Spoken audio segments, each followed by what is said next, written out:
Once upon a time, in an old forgotten village, there lived a man named Mr. Brown.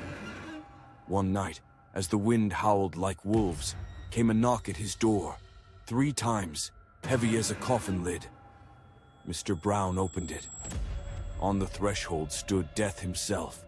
His face was no face at all, only a skull grinning through the folds of a cloak that seemed woven from midnight.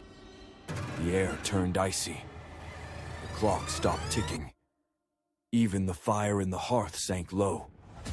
"Mr. Brown," Death hissed, pulling out a deck of cards the color of dried blood.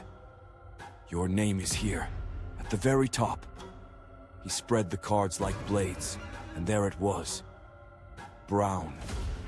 Written in ink that seemed to writhe, as if alive. Mr. Brown collapsed to his knees, sobbing until the floor was slick with tears.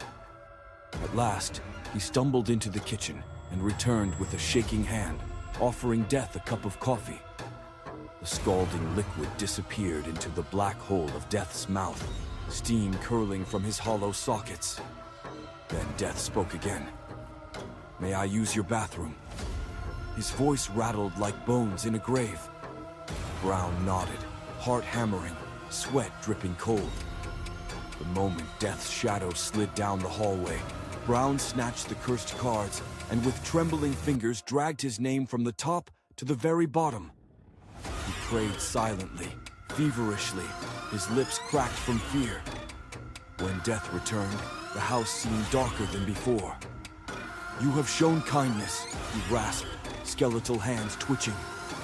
"For that, I shall not begin at the top again. I will start at the bottom." Mr. Brown's soul cracked. His name now lay there, at the end. His scream clawed its way out of his throat. "No, no, please, don't do this!" Death's grin widened, impossibly. "The rules cannot change twice. You will come with me now." The candles snuffed out. The door slammed of its own accord.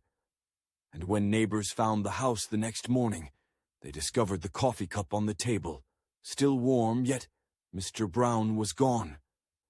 "Now tell me, child, what would you do if Death ever knocked on our door?"